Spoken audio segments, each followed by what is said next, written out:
Hello foodies, ఇవాల్టి special recipe ఏంటి అంటే పంజాబీ స్పెషల్ ఆలూ పరాటాను ఎలా ప్రిపేర్ చేయాలో అనేది వీడియోలోకి వెళ్ళి చూసే ముందు మన ఛానల్ని కొత్తగా చూస్తున్న వారైతే సబ్స్క్రైబ్ చేసుకోండి.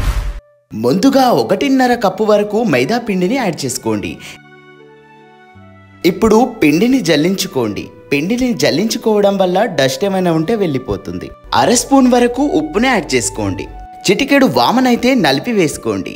ఇప్పుడు పిండిలో ఉప్పు అండ్ వామ కలిసేలాగా కలుపుకొని పిండిని కొంచెం కొంచెం వాటర్ యాడ్ చేసుకుంటూ చపాతీ పిండిలాగా లూజ్గానే కొంచెం కలుపుకోండి.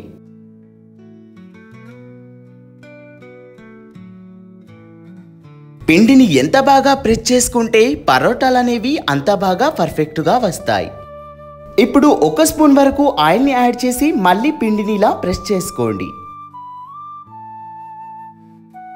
మీ దగ్గర తడి క్లాత్ ఉంటే ఇలా తడి క్లాత్ పిండి ముద్దపై వేసి ఒక 10 నిమిషాలు రెస్ట్ ఇవ్వండి. 2 ఉడికించిన బంగాళదుంపల్ని మెత్తగా స్మాష్ చేసుకొని తీసుకోండి. అందులో కొంచెం పచ్చిమిర్చి తరుగు, ఉల్లిగడ్డ తరుగుని యాడ్ చేసుకోండి. 1/2 స్పూన్ వరకు జీలకర్రని యాడ్ చేసుకోండి. 1/2 స్పూన్ వరకు పసుపుని యాడ్ చేసుకోండి.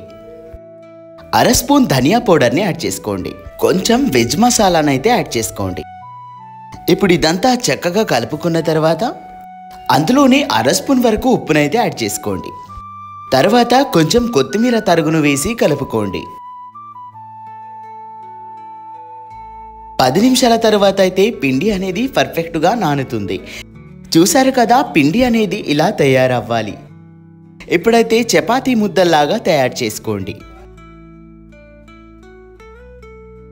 ఇలానే మరిన్ని ముద్దల్ని కూడా ప్రిపేర్ చేసుకోండి. తర్వాత ఒక్కొక్క పిండి ముద్దననేది తీసుకున్న తర్వాత ఒక లొందలాగా చేసుకొని అందులో మనం రెడీ చేసుకున్న ఆలూ స్టఫ్ని అనేది బయటికి లీక్ కాకుండా అయితే అందులో యాడ్ చేసుకోవాలి.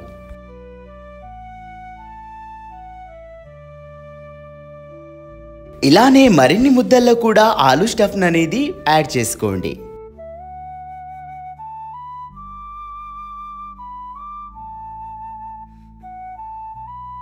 ఇలా రెడీ చేసుకున్న ముద్దపై ఇలా ప్రెస్ చేస్తూ కొంచెం కొత్తిమీర ఆకునైతే అద్దండి.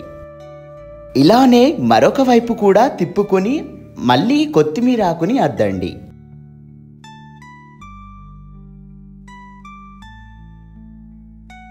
రెండు వైపున కొత్తిమీర తరుగును అద్దిన తర్వాత కొంచెం పొడిపిండితో ఇలా 2 వైపులా పొడిపిండిని అద్ది చపాతీ కర్రతో కానీ లేదనుకుంటే చేత్తో కానీ ఇలా జాగ్రత్తగా ప్రెస్ చేసుకోండి. నేనైతే ఇక్కడ చపాతీ కర్రతోని చాలా జాగ్రత్తగా స్టఫింగ్ అనేది బయటికి రాకుండా అయితే పరోటాలాగా చేసుకుంటున్నాను. మరీ సన్నగా కాకుండా మీడియం సైజులో ఉండేలాగా చూసుకోండి పరోటా. ఇలానే నెమ్మదిగా చపాతీ రోలర్తో రోల్ చేసుకుంటూ పరోటాను అనేది ప్రిపేర్ చేసుకోవాలి.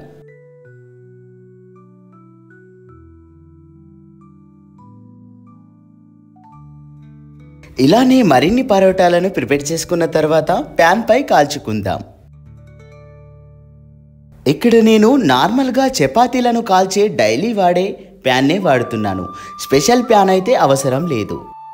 ప్యాన్ కొంచెం హీట్ ఎక్కాక నెయ్యి ఉంటే నెయ్యి, ఆయిల్ ఉంటే ఆయిల్ని ఇలా అప్లై చేసుకోండి ప్యాన్కి.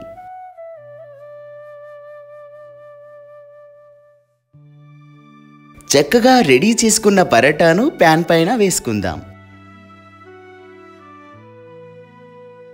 ఇలా పరోటాపై ఆయిల్ కావాలనుకుంటే ఆయిల్ని అప్లై చేసుకోండి. నెయ్యి కావాలనుకుంటే నెయ్యిని ఇలా అప్లై చేసుకొని లో ఫ్లేమ్లో ఒకవైపు 2 నిమిషాల పాటు ఉడికించిన తర్వాత మరోవైపు తిప్పుకొని మళ్ళీ దానిపై నుంచలైతే నెయ్యిని అప్లై చేసుకోండి.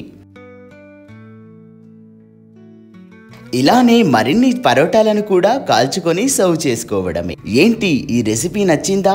అయితే ఈ రెసిపీని మీ ఇంట్లో ప్రిపేర్ చేసి ఎలా కుదిరిందో అనేది కామెంట్ చేయండి. మరిన్ని రెసిపీస్ కావాలనుకుంటే మన ఇండియన్ ట్రెడిషనల్ ఫుడ్స్ వారి ఛానల్ని సబ్స్క్రైబ్ చేసుకోండి. Thank you for watching video.